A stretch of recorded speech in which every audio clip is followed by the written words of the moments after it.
Bonjour, Gaëtan Lefebvre du blog Construire sa retraite. Aujourd'hui, vous allez découvrir dans cette vidéo toutes les techniques qui vont vous permettre de bien choisir votre terrain. Car évidemment, c'est la question que beaucoup d'entre vous se posent lors d'un projet de construction de maison individuelle, comment bien choisir son terrain. Alors, fidèle à notre démarche, nous allons vous livrer les 6 points incontournables pour bien sélectionner votre terrain et bien d'autres conseils et astuces. Alors, vous connaissez probablement la tour de Pise, plus connue pour ses penchants à vouloir tomber que pour son architecture romane. Nous avons là l'illustration très concrète des conséquences d'un mauvais choix de terrain, Gaëtan. Voici effectivement les conséquences d'un mauvais choix de terrain. Alors vous allez nous dire, évidemment, votre projet de maison individuelle, ça n'est pas la tour de Pise. Encore que certains ont peut-être des rêves de grandeur.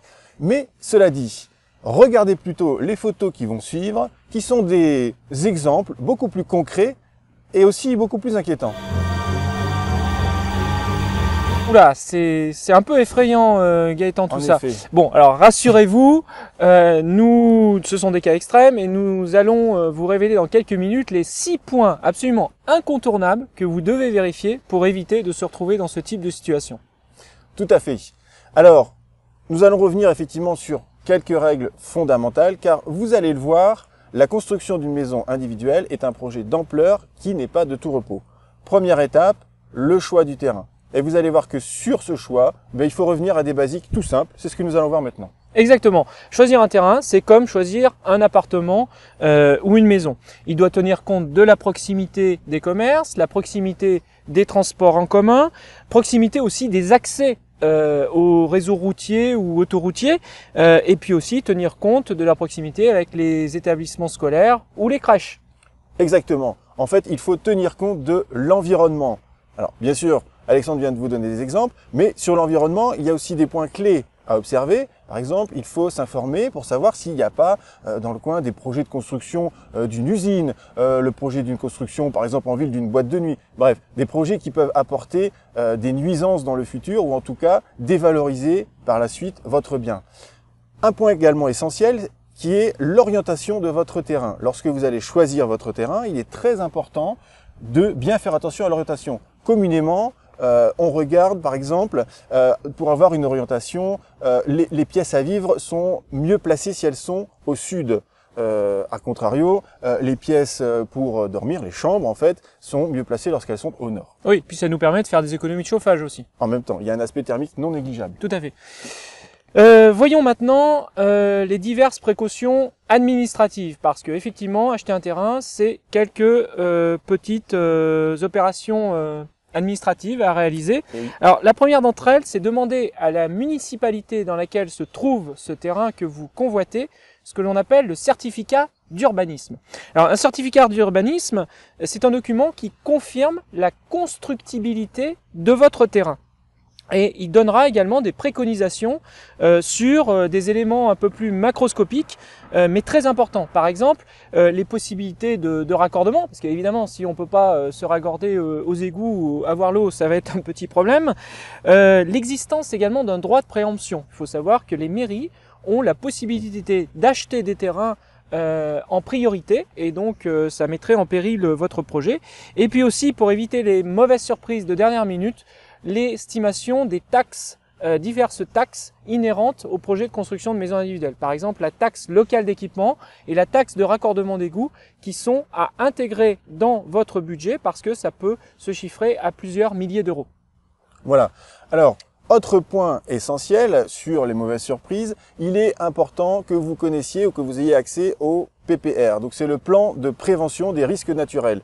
C'est un document officiel qui est réglementé par l'État, dans lequel vous allez trouver, pour votre terrain, tout ce qui concerne les risques d'inondation, les risques sismiques. Alors, ça paraît un peu, grandiloquent quand on dit ça, mais c'est des choses qui peuvent arriver, les inondations, les risques sismiques. On voit qu'on est dans une période de grands troubles climatiques, donc ne négligez pas ce point, il est important. Exactement. Voyons maintenant un autre document très important qui a le pouvoir de modifier votre projet. c'est ce que l'on appelle le PLU, le plan local d'urbanisme. Alors ce document donne les règles de construction applicables dans la zone dans laquelle se trouve ce terrain. Et le but premier de ce document n'est pas de vous contraindre, mais il permet d'assurer une certaine cohérence des différents bâtiments qui se trouvent dans la zone concernée. Clairement, ça permet d'éviter d'avoir un immeuble au milieu d'une zone pavillonnaire. Et il permet également de prévoir les diverses viabilités d'utilité publique, donc que ce soit le raccordement à l'eau, les eaux usées, les eaux pluviales, le gaz, l'électricité, les télécoms. Bon, il y a diverses opérations et demandes à faire à ce niveau-là qu'il est bon d'envisager dès le début du projet. Tout à fait. Alors, on trouvera également quelques règles strictes par rapport eh bien, à l'occupation des sols, c'est-à-dire la superficie de votre maison par rapport à la superficie de votre terrain. Oui. Également la hauteur maximale de la construction, la distance entre votre construction et la limite du terrain. Voilà, toutes ces règles sont effectivement dans ce document. Il y a aussi des contraintes d'ordre architectural. On va y retrouver par exemple la couleur de l'enduit, la couleur des tuiles. Voilà, ces petites notions qu'on retrouve dans ce document. Ah, si je veux une maison rose, par exemple, je ne peux pas. C'est pas possible. Ah, c'est pas possible. Toujours possible. Voilà, et c'est encore moins possible si ce terrain se trouve près d'un monument historique. Car ça, c'est la cerise sur le gâteau. En plus d'un permis de construire, il faudra demander l'autorisation aux architectes de Bâtiments de France. Donc, ce sont des règles qui sont en général contraignantes vis-à-vis de votre projet immobilier, mais l'objectif de départ, c'est vraiment d'assurer une cohérence architecturale au niveau de la zone autour du monument concerné. Tout à fait. Autre point important, nous vous conseillons de vérifier au niveau du cadastre les mesures exactes de votre terrain. C'est un point important parce que une fois que vous avez entrepris la démarche, difficile de revenir en arrière. Alors, bien sûr, fidèle à nous-mêmes, à la fin de cette vidéo, vous aurez un bonus, vous aurez un lien qui vous permettra d'accéder à des outils qui vont vous permettre justement de vérifier facilement ce genre de petites choses au niveau cadastral. C'est un point important. Bien, imaginons que nous venons de choisir un terrain bien placé, par exemple celui sur lequel nous nous trouvons. Il est constructible, il ne semble pas présenter de défauts apparents, mais est-ce pour autant un bon terrain ? C'est bien la question. En fait, non. Ce n'est pas suffisant, Gaëtan. Souvenez-vous de la photo de la tour de Pise. Je pense que les constructeurs, entre guillemets, de l'époque étaient persuadés que la tour n'allait pas se pencher. Et pourtant, on voyait bien le résultat. Oui, mais alors là, Alexandre, là, ça fait un petit peu divinatoire. Hein, c'est-à-dire que comment tu fais pour savoir si le terrain est bon ou pas bon? Là, on sort la boule de cristal, le marc de café. Comment on s'y prend? Eh bien, justement, sans être devin, il y a des éléments factuels qui peuvent vous mettre la puce à l'oreille. En gros, il faut que vous captiez un peu les signaux faibles. En un mot, il faut observer, voire bien observer. Oui, tout à fait. Par exemple, voilà, un nom du type chemin des Glaises ou rue du Guet ou rue des Sables, c'est suffisamment explicite pour vous laisser présager que cette zone peut être une zone à risque. Oui, tout à fait. C'est très important. Alors, on va lister un petit peu ces différents risques. Le premier d'entre eux, c'est l'eau. Alors, c'est effectivement un élément qui peut être très néfaste et oui, qui peut engendrer un surcoût très important vis-à-vis de votre construction. La construction n'est pas forcément impossible, mais pour lutter contre le phénomène de l'eau, ça peut engendrer des frais qui peuvent être très lourds. Alors, évidemment, par rapport à ça, il y a des indices. Lorsque vous voyez un terrain, alors évidemment, Alexandre a parlé du nom des rues, oui, ou du nom de la zone, c'est un premier indice. Ensuite, vous avez aussi, lorsque vous regardez le terrain, des éléments comme par exemple la présence de mousse, de beaucoup de mousse, ou la présence de sol pleureur, ou encore, je sais pas, la présence de roseaux ou de peupliers. Ces éléments sont des éléments qui peuvent indiquer la présence d'eau. Voilà. Autre risque, Gaëtan, la présence d'un sous-sol argileux. Alors aujourd'hui, on est sur un terrain qui est un petit peu glaiseux, mais vous voyez, pour autant, il y a également des maisons qui sont en construction, donc c'est quelque chose qui est malgré tout tout à fait possible. Un sous-sol argileux, c'est de la glaise. Et le danger de ce type de sous-sol, c'est que la terre va se contracter en période de sécheresse et donc exercer des contraintes très fortes. Et puis en période de pluie, eh bien le sol va s'imbiber et va gonfler.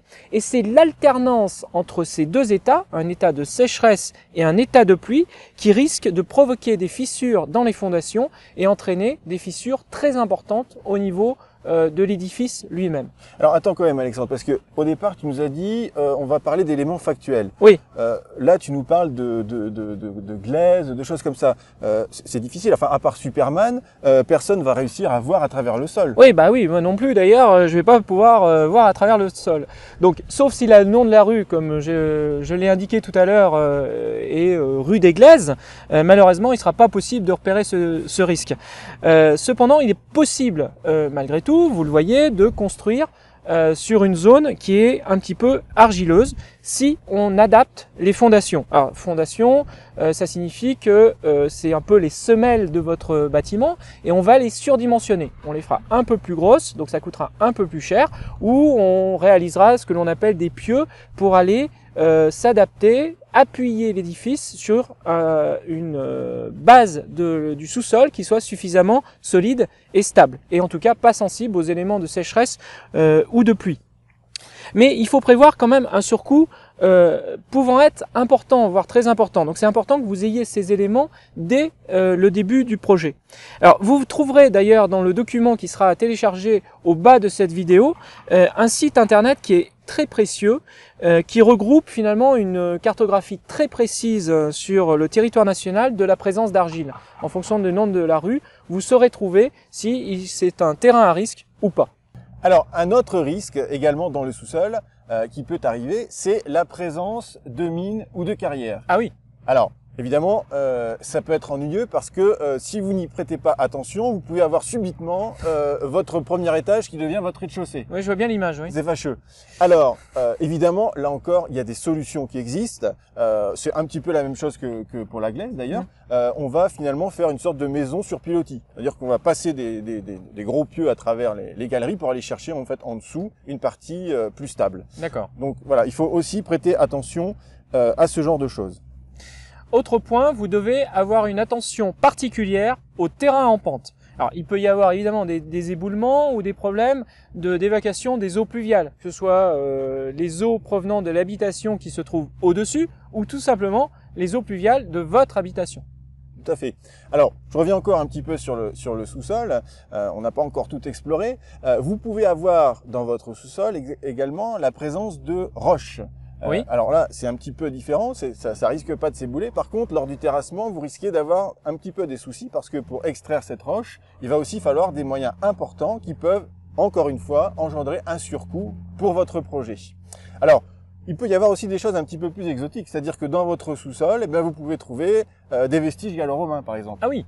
Voilà. Alors là, attention, vous allez avoir une armée de petits personnages qui vont arriver sur votre terrain et puis qui vont se mettre à tout gratter. Hein, c'est assez classique. On voit ça assez régulièrement à la télé.